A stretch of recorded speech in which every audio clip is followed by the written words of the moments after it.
आज है 7 जून 2024 दिन शुक्रवार। Welcome back to clean news MP. चलिए देखते हैं मध्य प्रदेश की 25 फटाफट बड़ी खबरों को। इससे पहले आप न्यूज को कहां से देख रहे हैं हमें कमेंट में बताना बिल्कुल ना भूलें।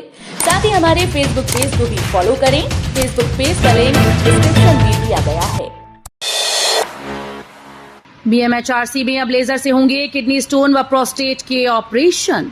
भोपाल मेमोरियल अस्पताल अनुसंधान में अब किडनी, यूरेटर स्टोन व प्रोस्टेट से संबंधित ऑपरेशन लेजर तकनीक से हो सकेंगे। इसके लिए अस्पताल में होलमियम लेजर मशीन आ गई है। बीएमएचआरसी के प्रभारी निदेशक डॉक्टर मनीषा श्रीवास्तव ने हमीदिया अस्पताल के सर्जरी विभाग के प्रमुख डॉक्टर अरविंद राय के सानिध्य में इसे मरीजों को समर्पित किया। शिवराज को प्रधानमंत्री बनाने की उठ रही मांग। लोकसभा चुनाव में 8 लाख रिकॉर्ड मतों से जीत के बाद मध्य प्रदेश के पूर्व सीएम व विदिशा से विजयी बीजेपी प्रत्याशी शिवराज सिंह को पीएम बनाने की मांग उठ रही है। कांग्रेस नेता सुप्रिया श्रीनेत ने कहा, शिवराज छाए हुए हैं, वो ओबीसी हैं, मोदी से 8 साल युवा हैं, मोदी से 4 गुना वोटों से जीते हैं। दिल्ली का मौसम बदल रहा है। कांग्रेस नेता संजय यादव ने कहा कि प्रधानमंत्री एमपी से होना चाहिए, मामा जी पूरी तरह से योग्य हैं। एमपी में 3 संगठन अलग अलग मांगों को लेकर करेंगे आंदोलन। 10 जून को भोपाल में जुटेंगे अतिथि शिक्षक। लोकसभा चुनाव के नतीजे घोषित होने के बाद प्रदेश के कर्मचारी आंदोलन की राह पर आगे बढ़ गए। 10 जून तक 3 संगठन अलग अलग मांगों को लेकर कर्मचारी आंदोलन करेंगे। 10 जून को राजधानी भोपाल में प्रदेश भर के अतिथि शिक्षक जुटेंगे। अतिथि शिक्षक नियमितीकरण की मांग समेत कई मुद्दों को लेकर अपनी बात रखेंगे। मोदी कैबिनेट में एमपी के 4 से 5 सांसदों को मिल सकती है जगह। लोकसभा चुनाव 2024 के नतीजे आने के बाद से अब केंद्रीय मंत्रिमंडल के सदस्यों को लेकर गुणा भाग शुरू हो गया। मध्य प्रदेश का अब उन राज्यों में शुमार हो गया जहां भाजपा ने बेहतरीन प्रदर्शन किया। ऐसे में मोदी कैबिनेट में मध्य प्रदेश का पलड़ा भारी रहने की उम्मीद की जाने लगी है। 29 सीटें जीतने के बाद अब राजनीतिक जानकारों द्वारा अनुमान लगाया जा रहा है कि मध्य प्रदेश से कम 4 से 5 कैबिनेट मंत्री बनाए जा सकते हैं। बिजली और डीजल से चलने वाले पंप सेट पर मिल रही 50% की सब्सिडी। प्रधानमंत्री कृषि सिंचाई योजना के तहत बिजली डीजल पंप सेट पर किसानों को 50% सब्सिडी दी जा रही है। आप मध्य प्रदेश के किसान हैं तो आप डीजल और बिजली से चलने वाले पंप सेट पर सब्सिडी का लाभ उठा सकते हैं। इसके लिए आपको ई कृषि यंत्र अनुदान पोर्टल पर ऑनलाइन आवेदन करना होगा। प्रदेश की 6500 खदानों की होगी जियो टैगिंग। मध्य प्रदेश में खदानों में अवैध खनन को रोकने और अवैध भंडारण के बाद बिक्री कर मोटा मुनाफा कमाने वालों पर सख्त कार्रवाई होगी। प्रदेश की 6500 खदानों का जियो टैगिंग कर खनन के स्टॉक पर सैटेलाइट इमेज से नजर रखी जाएगी। इसके लिए खनन और स्टॉक का इमेज से सत्यापन किया जाएगा। इसमें संबंधित खदान संचालक को नोटिस भेजा जाएगा और सटीक सबूत एकत्रित करने के लिए ड्रोन से सर्वे किया जाएगा। बैतूल में अवैध रेत खनन पर बड़ा एक्शन। 133 करोड़ का अर्थदंड व 1.25 करोड़ की पोकलैंड जेसीबी राजसात। मध्य प्रदेश के बैतूल में अवैध रेत खनन के विरुद्ध बड़ी कार्रवाई की गई। इसके तहत एडीएम न्यायालय द्वारा 1 अरब 37 करोड़ के अर्थदंड की शस्ती से दंडित किया गया। ये कार्रवाई अवैध रेत खनन के 4 प्रकरणों में की गई। इसके अलावा 1 करोड़ 25 लाख की 2 पोकलैंड और 1 जेसीबी को राजसात करने के निर्देश दिए गए। उज्जैन में अवंतिका गैस एजेंसी के नाम से धोखाधड़ी, पुलिस ने जारी की एडवाइजरी। उज्जैन में कुछ जासूस अलग अलग मोबाइल नंबरों से लोगों को कॉल कर रहे हैं। खुद को अवंतिका गैस एजेंसी का अधिकारी या कर्मचारी बताकर कस्टमर का बिल पेंडिंग बोलकर उसे अपडेट करने को कहते हैं। मोबाइल में प्ले स्टोर से ऐप डाउनलोड करने को कहते हैं या व्हाट्सएप पर एपीके फाइल भेजकर कस्टमर से नेट बैंकिंग या उसके खाते और एटीएम डिटेल प्राप्त कर ऑनलाइन रुपया ट्रांसफर कर धोखाधड़ी की जा रही है।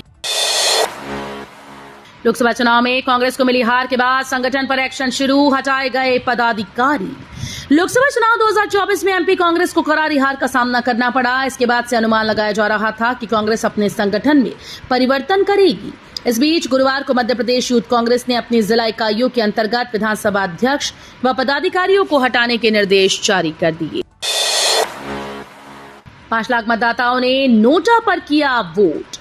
लोकसभा चुनाव में एमपी में 5 लाख से ज्यादा मतदाताओं ने नोटा को वोट दिया। सबसे खास बात यह है कि इन मतदाताओं में सरकारी कर्मचारी भी शामिल हैं। नोटा पर पड़े वोट के मामले में पहले नंबर पर इंदौर रहा, जबकि दूसरे पर रतलाम और तीसरे नंबर पर बैतूल।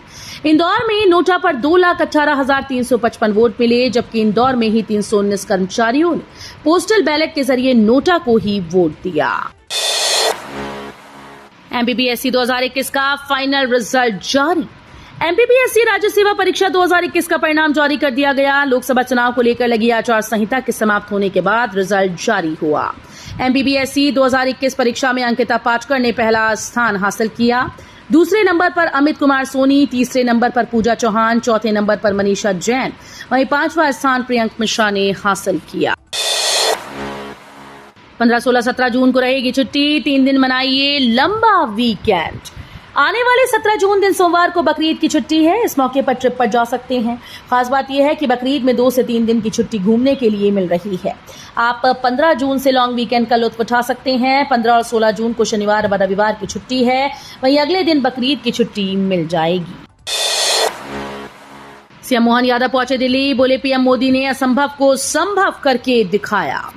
मध्य प्रदेश में भाजपा ने क्लीन स्वीप किया है। यहां पर सभी 29 सीटों पर कब्जा जमाया। इसके बाद भाजपा के शीर्ष नेतृत्व ने नवनिर्वाचित सांसदों को दिल्ली बुलाया।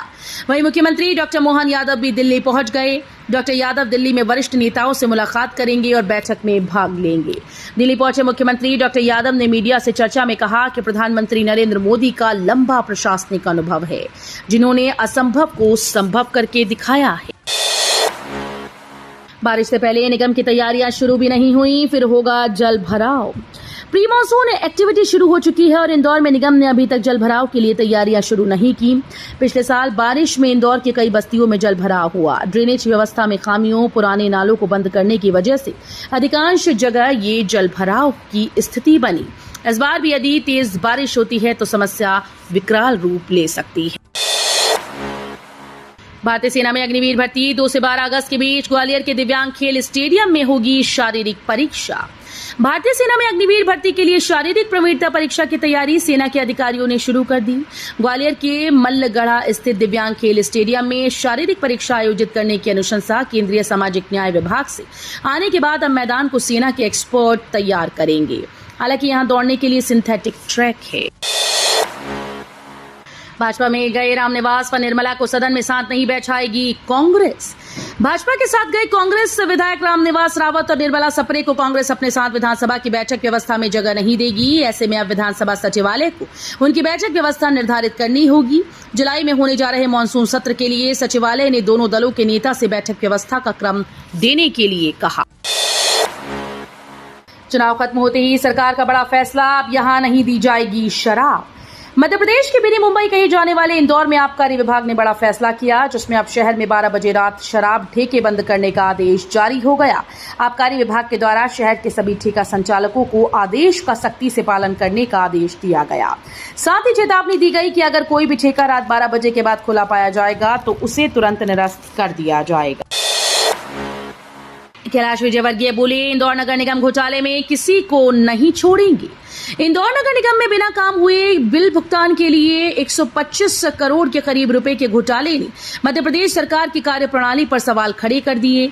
एक के बाद एक नगर निगम में अलग अलग घोटाले सामने आ रहे हैं। भोपाल में नगरीय विकास और आवास मंत्री कैलाश विजयवर्गीय ने स्पष्ट कर दिया कि इंदौर नगर निगम घोटाले में किसी को भी नहीं छोड़ा जाएगा।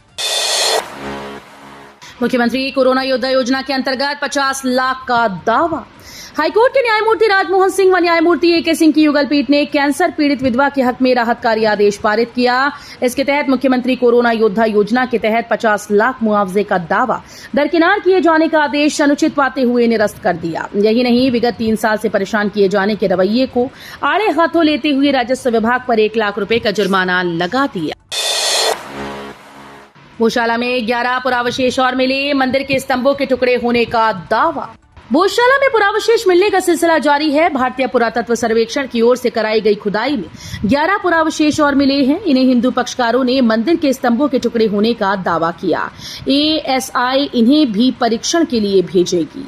वहीं भूतल में एक और दीवारनुमा संरचना पाई गई, इसकी खुदाई भी कराने का निर्णय लिया गया है। सीएम हेल्पलाइन पर शिकायतों के निराकरण में स्कूल शिक्षा विभाग सबसे पीछे।